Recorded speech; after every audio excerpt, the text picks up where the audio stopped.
Well, Kellyanne, welcome back to the Values Voter Summit. You were actually at the very first Values Voter Summit. 2006? Yes, All right. yes.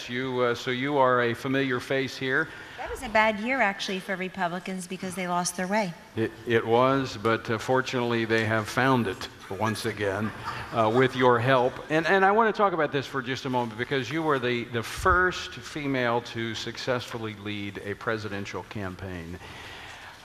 What role?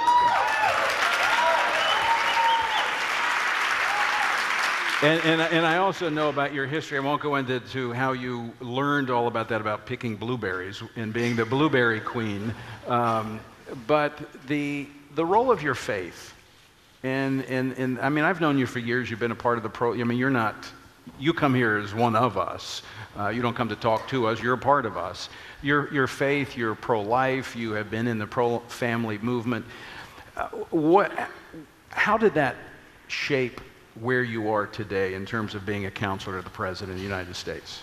Tony, first of all, thank you very much for having me, for having the President earlier. And I did in part come today because I wanted to thank each and every one of you. This is the first Values Voter Summit since the election. You have your summits very close to the election each year.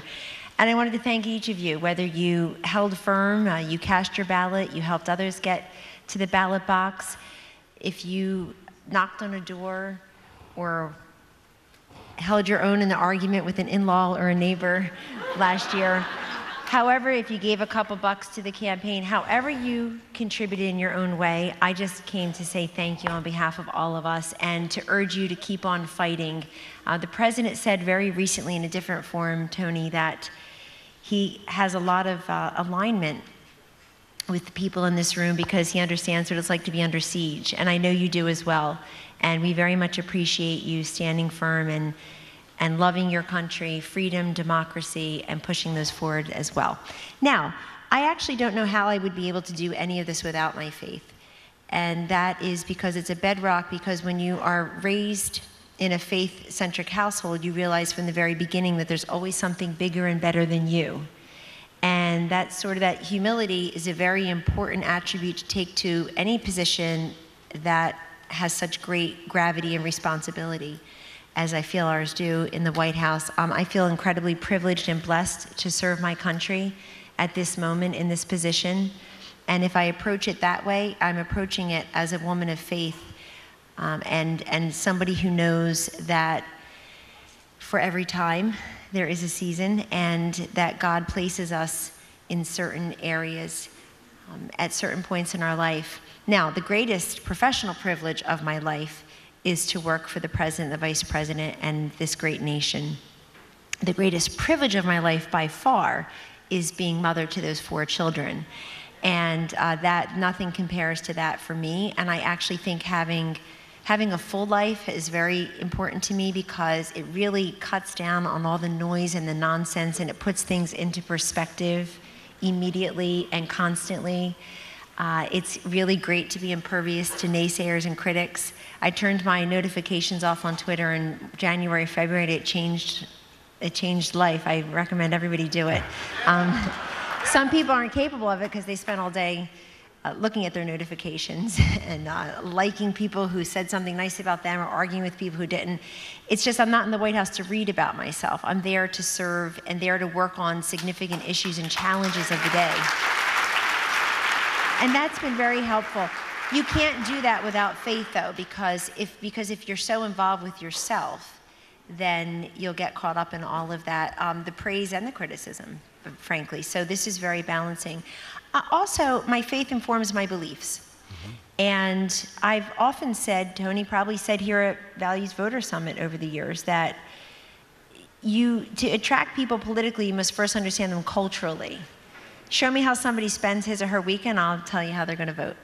And for me, my faith informs many of my beliefs. I am pro-life. I am very proudly pro-life. The President of the United States sent the Vice President and me to the March for Life back in January, and I was very proud to stand on that stage and look out at Legion, thousands and thousands of people standing there in the cold because they believe in probably millions more around the country watching on TV or doing their part that weekend to profess their pro-life views. And why that's important is I've been working on pro-life messaging for decades, literally.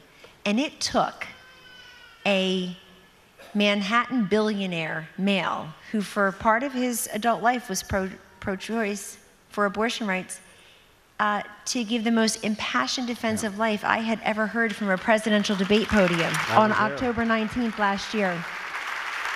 And that's really important because it also helps you to respect other people's viewpoints. But what I'm really struck in this audience, Tony, is all the applause the president got, because we were reminded again that evangelical Christians at the ballot box in conversation in their everyday lives, they're not monolithic, they're not single issue voters, they're passionate about the pro-life, pro-family agenda. But listen to the applause the president got when he talked about health care, tax reform, the Iran deal, struggles around the world combating terrorism. I think all of you are very happy that you have a president that's actually willing to call terrorists terrorists. Yeah.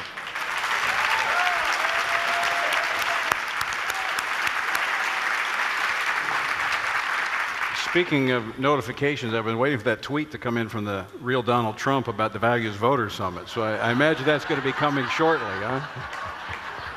No comment. You mentioned your greatest privilege is to be a mom of your 4 children. You have you're serving a president who understands the value and the importance of family. I've seen it in his interaction with his children, and I think it makes it helpful to you as a mom to be able to work for somebody like that. Well, that's the great untold story, I think, about the White House as a workplace. Across corporate America, you sometimes get these handbooks, and page 586 will talk all about the family-friendly policies of that corporation. And then when you try to execute on them by taking a half a day off or maybe talking about a little vacation with your family, it becomes very difficult then in some places to execute on those family-friendly policies that are in writing. I work in a White House, I work in a workplace where working moms and certainly women are respected and elevated to the highest positions. This is a place where Donald Trump's just always been comfortable. He took a chance on women in New York real estate when no one else would. And it's very comfortable and natural for Donald Trump and now President Trump to surround himself to elevate and promote women to high positions, and for him to always be respectful, very respectful of who we are personally, what our home life is like, whether we're married or not, have children or not, just, what is it like? He's always interested in the personal story of everyone. He's a great storyteller himself, so it's a wonderful way to engage with a boss. But he's somebody who, you saw yesterday, he elevated another woman to a cabinet post, and now we'll have 2 women, if she's confirmed, as the #1 and #2 at Department of Homeland Security.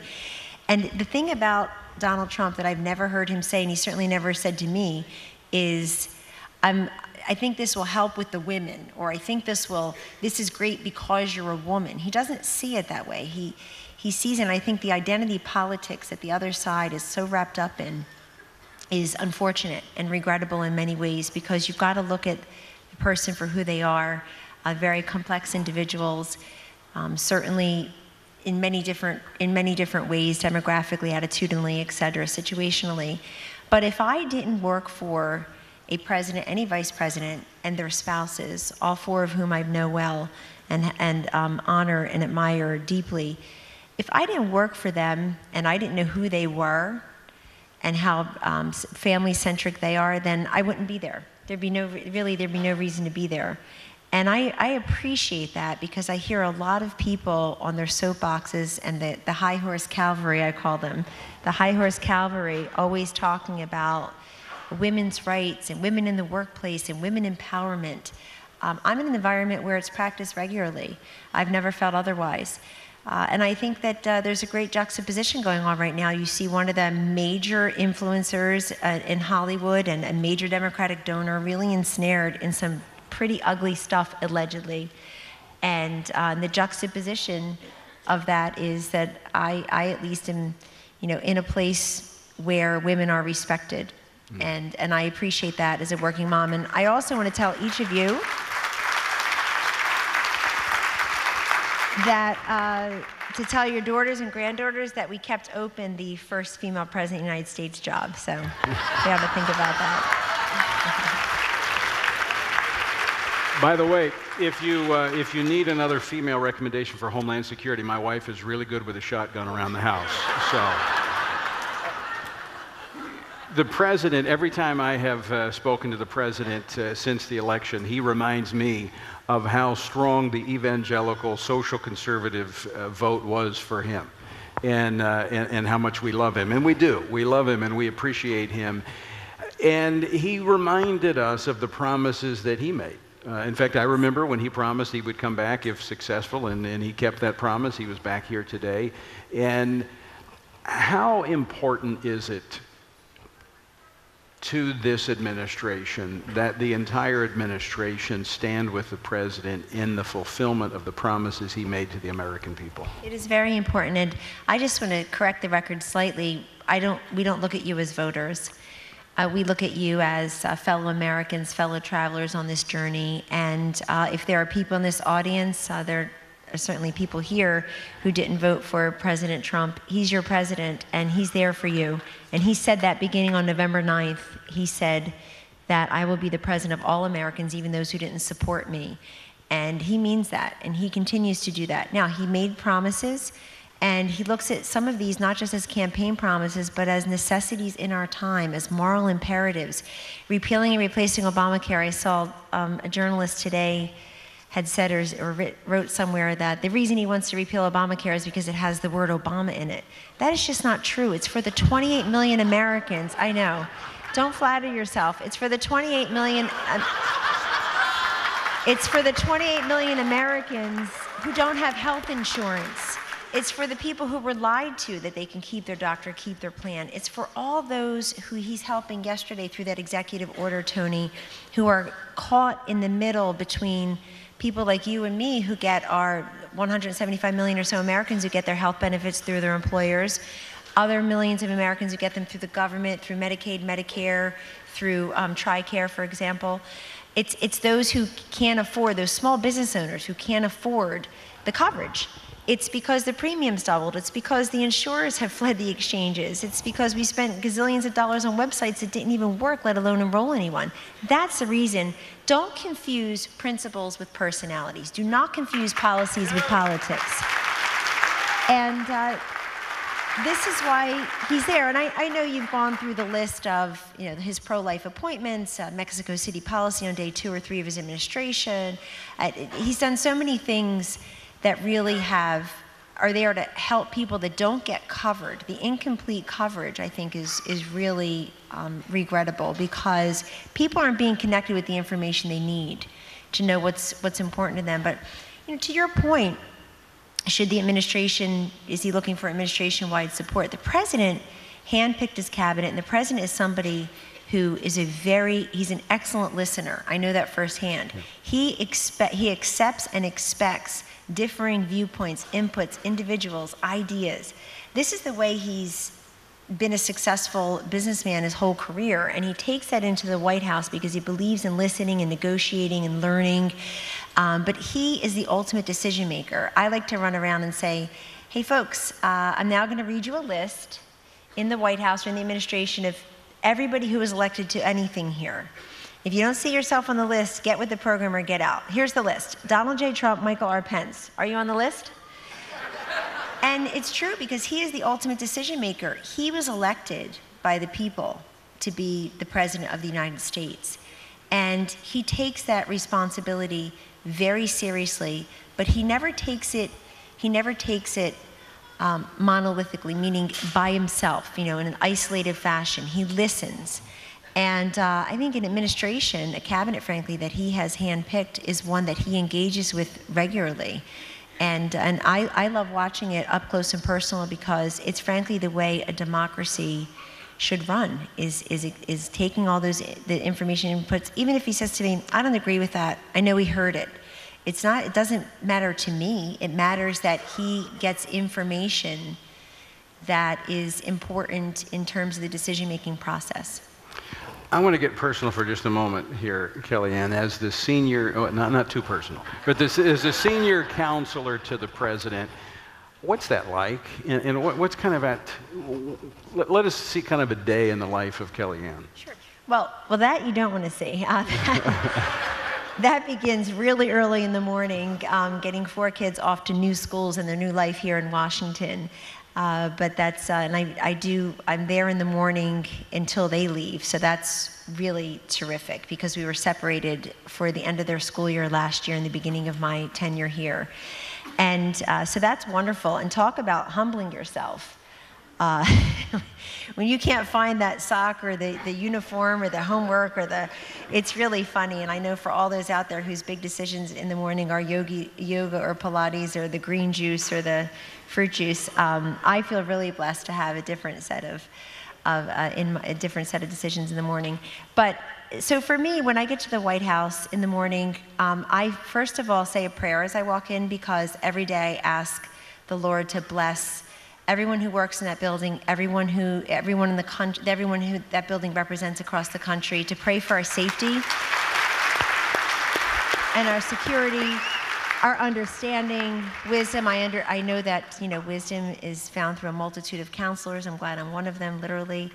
And then my day is mainly in policy meetings because this was a great example, Tony. This week, there were like 6 major policy initiatives: immigration, tax reform, the healthcare EO, Iran today, CSRs overnight. There's just always something happening in the Trump pace that is this administration. And so most of my day is spent in policy meetings. As counselor of the president, I am there to support the press and comm shops. I'm not part of the press and comm shop, but we have very talented people there, obviously. But I'm there to support, and I spend about 3 or 5% of my time, I would say, engaging with media or on TV. But you can't be an effective communicator unless you understand the policy. You just can't throw yourself out there and somebody handing you talking points. You really have to understand the ins and outs of policy. And I frankly think that's what the country deserves to hear, which is, how is this going to help me? Or, I'm worried about this policy. Tell me why it shouldn't be. And so that's very important. So that's everything from tax reform to healthcare to immigration, to some of the foreign policy meetings, infrastructure meetings, and then some of the issues that are directly in my portfolio that are a little bit more specific, like opioids. I spend probably 10% of my day now, which is a lot, frankly, on the opioid issue. Tasked with that in the West Wing. Very happy to have the president and the first lady and all of our administration, really the entire cabinet, engaged on this issue. It is the scourge of our times, and it is it's just taking the lives. It is the epidemic next door. This is not somebody else's kid, somebody else's community, somebody else's coworker. It's all of us, and it's our responsibility as a nation to get on the winning side of this, because currently we're on the losing side of this. And then issues like military spouse employment, for example. So there you go. I'm just giving some examples out of the portfolio. So it's just a dizzying pace of meetings, and also because I spent decades as a pollster to try to bring the data in, whether it's public opinion data or economic data or cultural data, any kind of studies that are out there that are relevant to what any of my coworkers are working on. And then finally, I tend to travel frequently for the president, for the administration. I'm given my own schedule. Some days, last Friday was in Roanoke, Virginia, for example, for National Manufacturing Day. Certainly I traveled with the First Lady this week to West Virginia. So that I do find myself doing more and more speeches and more, just more touch Americans, which I love. And I had the great privilege of 2 decades plus, Tony, as a pollster. My job was, how's it playing in Peoria? I went to go find out. So I had visited 48 of the 50 states. I got numbers 49 and 50 this summer with my children and husband. But I had visited all these states to hear from people what they think and how they feel, and to get their input. So I think that has equipped me tremendously to remember why we're there. It's for the country, and to understand why people may disagree. I do think a lot of these issues right now suffer from what I call information underload. We all suffer from information overload, but I think you're not being told everything you need to be told about these issues. So I would say go right on to whitehouse.gov and you'll get a lot of the information, or pay attention to what the president is saying and doing that day and not getting the filtered version of what he said or did. And just see, I think that's what's so great about 2017, where you can just get the information that you seek, and that is happening. Sometimes people often they're not getting the information. I think not connecting our veterans with all the great things that have happened for them, for example, not telling Americans the truth about how they'll benefit from meaningful tax cuts, and what it truly would mean to have a more competitive environment to repatriate these trillions of dollars that are sitting offshore legally, to what it means to have an expanded child care and elder care tax credit, how it impacts you to have employers and job creators go from 35% to 20% for their tax. But you say, well, I'm an employee, not an employer. It affects you mightily, because that money gets reinvested in its employees, in the inventory, in the infrastructure that surrounds that company. Why are you trying to repeal and replace Obamacare? Hasn't it helped Americans? It has helped many Americans, but it's hurt many more. And we've had those Obamacare victims into the White House. They are real people. They have names. I've seen them in press accounts with quotes around them, Obamacare victims in quotes. They're real people. They've come to the White House. They told us their stories. And we're there to help them. And if you feel like you could be one tiny molecule in helping people, that's a privilege beyond anything I ever thought growing up, being raised by a single mom, very modestly but very faithfully. And I think that's the true American dream, when that's true power, when you're in a position to actually help other people, and you take that position, you refuse to look the other way, and you refuse to give up or give in. And that's, I think, why we're there. I know it's why the president's there. I know it's why he and his family and the vice president and his family have agreed to serve at this time, at this level. Kellyanne, speaking of help, we're almost out of time, but how can people across America who care deeply about this country, how can they help the president advance the agenda, which were the promises made, and advance this message that the president and the White House that you just articulated are carrying out across the country? How can they help? First of all, I have to say you are helping. And without having ambassadors for that message all across the country, we won't succeed the way we can, because it's incredibly important that people feel like they're part of this. I think it's something that Mr. Trump was able to do in his campaign, really his idea, his voice, his choice, not to erect a traditional conventional political campaign, but to build a movement. And people felt like they were part of it. That's a campaign, that's over. This is much more important, because this is our nation. And what you can do is to have a 7-second, 70-second, 7-minute version for anybody who's willing to listen. Why I support the president is X, or the best things I think he's done for us so far are X, Y, and Z, or why it's important we get tax cuts through now, and explain to them why you feel that way, why I think he's the most faith-centric, pro-life president in our lifetimes. You come up with the answer in your own voice. And the reason it's important that it's your voice is because you're much more effective than any of us can be, for the following reasons. People see you in their churches, in their communities, in their places of work, in their places of worship, and they will say, you know what, I like you and you're like me. Those two attributes are so incredibly important, to have that identity with people, that sort of that community identity with people. Hey, I like you, you're affable, you're accessible, I've seen you around, our kids go to the same school, we go to the same church or the same community center, we live in the same neighborhood. I like you, and more importantly, the real connective tissue, you're like me. And that's much more accessible and much more relatable and much more authentic than getting the message, in any other number of ways.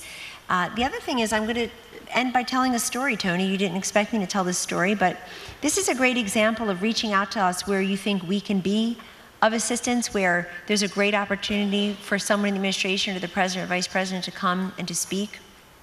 Last August 17th, it was announced that the president had expanded his campaign team. So the next day, I was on for my first phone call as campaign manager, as the president went to the airport, and he was giving his regret speech that night in North Carolina. And I said, tomorrow, Mr. Trump, Governor Pence has agreed to clear his schedule, and he's going to go down to Baton Rouge. because they were suffering from severe flooding. And I said, and we were all looking at the images on the TV with coffins floating down the river and people really in great need, our brothers and sisters in need, as we've seen all too recently, all too often this year.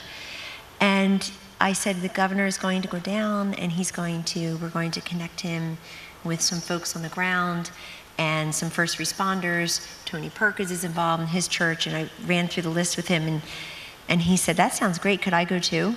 And I said, well, oh gosh, it's my first day on the job. What is the answer? I said, I guess the answer is always yes, of course you can go. And then we figure out how to make it happen. I see that there's a fundraiser in Minnesota, there's a speech in this place, and that was such a telling moment to me, and that is such the essence of this president, that he comes up with these ideas, and he says he intuitively knows where he should be to help.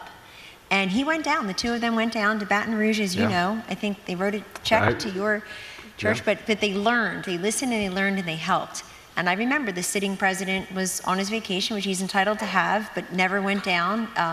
The other candidate never went down. It's called it something like a political stunt or a photo op, which is not the way the people in Baton Rouge felt about it.